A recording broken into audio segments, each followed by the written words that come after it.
now that you've made it, right? You've done all this hard work and so on. I'm sure your story is going to resonate with, our audience, our diaspora, Nepali diaspora, as well as people in Nepal, right? This case, say, what are some things that you would advise people, right? That are what I've realized is a lot of people in Nepal want to be pilots, right? In terms of, astronauts, alikiti कम हुन्छ तर pilots एकदम धेरैको हुन्छ तर, more and more, even, being an astronaut and so on is becoming realistic and becoming a realistic dream. Key suggestions are for people that are, listening, that will be listening to our podcast and want to do something similar? I would say it is very important to know what you want, because it's going to take your entire life. If you are okay giving your entire life to something that you really wanted, then I would say it's worth it. It's worth. Don't worry about the result, A lot of us kind of make a decision based on what kind of outcome we're going to get, Right. It's more like kind of, if you really want it, it's okay. Just give yourself a permission from yourself, not from your parents or not from your siblings or not from your relatives. Just give yourself the permission that I'm going to try, because you never know like how good you are. You never know what does it take. Or sometimes you already have that. It's just because you don't know anyone, because you just don't know how to start. That doesn't mean that you give up. I don't think so, because for me it was so clear. For me, this is what I exactly want, and I was ready to give my entire life. Like as long as I live, I'm gonna try. Right. I knew for sure that even in the process of just getting there, gonna make me so happy. Because I'm doing something that I always wanted to do, right?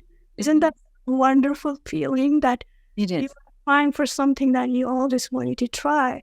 And a lot of us kind of make a pick our dream based on like if it's available right now, or if I have opportunity, or if I do this, like for example, if I'm a pilot, am I going to get a job for that? A lot of us kind of make a decision based on if it's out there or not, or if I can. What's going to be the income? What's going to be the lifestyle?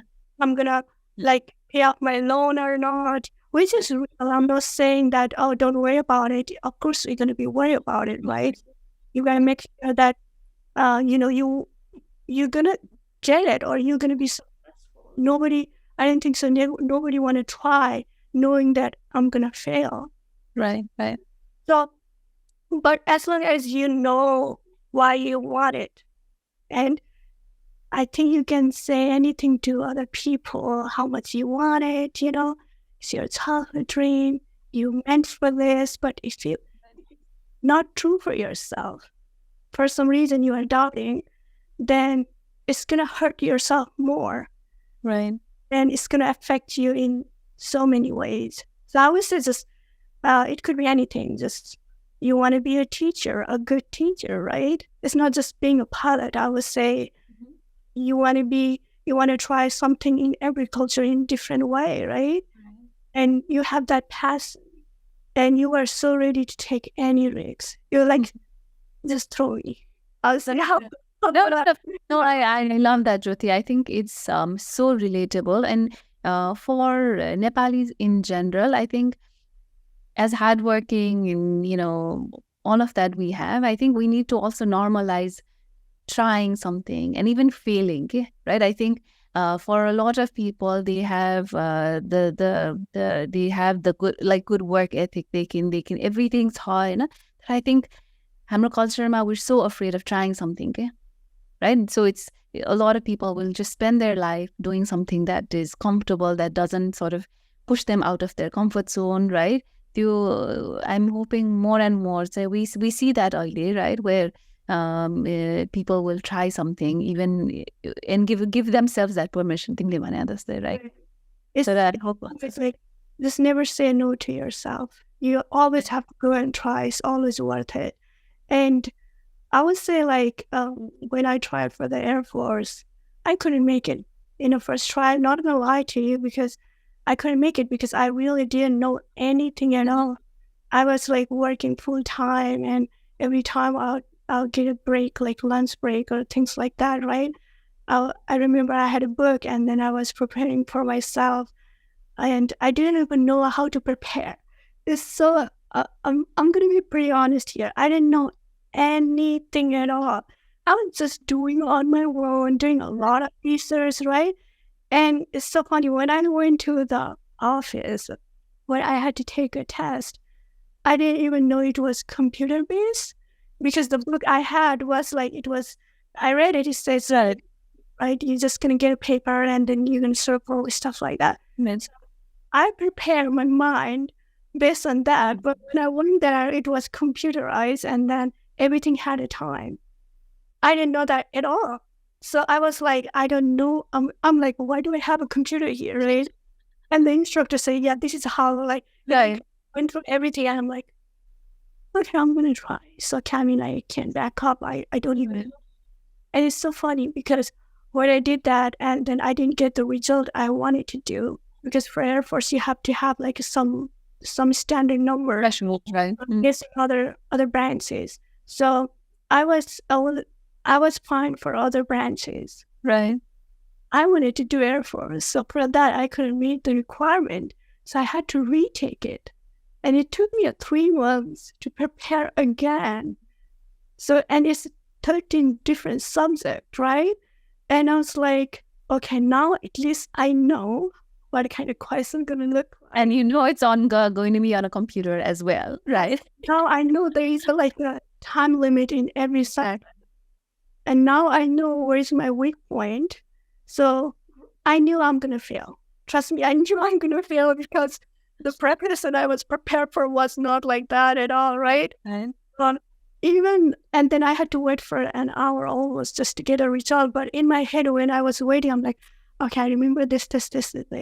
I already knew that I'm going to fail. Like, it's just so funny. And I was like, next time I'm going to study this way. And I like more books because I couldn't find all the questions. I was like, okay, this is not enough. Right. Okay. So just imagine yourselves, like, if you are doing something new, you're gonna fail. Of course. Failure not gonna hurt you. The thing that hurts you is not trying to try. So I already knew that, and it was so easy for me to actually understand that, Jyoti, you are trying this for the first time, and nobody is guiding you, nobody is supporting you, and you are doing something against everyone to be grow. If you think about joining the military, just in general, we'll think like, come on, like you could do something better, right? And so not only that, also at the same time, like, also like, I'm like, okay, it's already been a year. I'm trying, right? And then I'm like, I know I can do it. It might gonna take 6 more months. Right. I'm just gonna give everything. So having that patience, because a lot of us have no patience. A lot of us just want the result right away. Exactly. Come up within a month or within 6 months. So patience, you have to have a patience. You need to know if this is so new for you, you might gonna fail multiple times. The failing is not because you are not good enough. The failure is because you didn't know. And there's a difference. Yes. And not knowing is a difference. Of course. I think that in like my generation, I think people are kind of aware that if we are trying something new and we know for sure nobody's doing this, and it is obvious that we might gonna not perform the best, but it also, in the same way, it's like more like, do you really want this? Why do you want this? Right? Right. If you have all the answer, or if you at least know that you somehow, somewhere you want this, then it's worth trying in any field, not just in the Air Force or being a pilot or anything like that, just in any field. Awesome. No, I love that. I think everything you talked about, is so relevant, right? I think you're in your 20s and you're talking about ekdamai, like a very wise person, right? And I think it's so relatable to, whether the people are students or, in their fields, because these are things that are so important to understand, right? I mean, knowing yourself before anything else, like whatever, career we look at is so important, because these kind of things that you're talking about, right? Things are tough. You'll have self-doubts, and all of it is not easy. And especially if you don't have anybody to support you. Right? Yes. You really don't know where you're going, but you still want to go, then just go. Right? Yeah. It's worth it. You're not going to die in the process. Trust me. No, I mean, and it's good, right? And I think one of the reasons hamro lagi चाहिँ the core reason we're trying to do this podcast is showcase people like it. That's why we've been, trying to really get hold of you, Jyoti, as well, right? Because, like, if you don't see, our role models, it's hard to be them, right? I mean, timro lagi, like, it's such an inspiring journey in terms of the hard work you've put in, like, without having any sort of guidance, right? That what we're hoping is we have tons of other people that want to do similar things, and they now see, oh my God, there's a Nepali American that's already done it. Right. So if I put in the hard work, if I sort of follow these guidelines, I can make it Banaras. I think that's such an amazing story for our audience. I love that.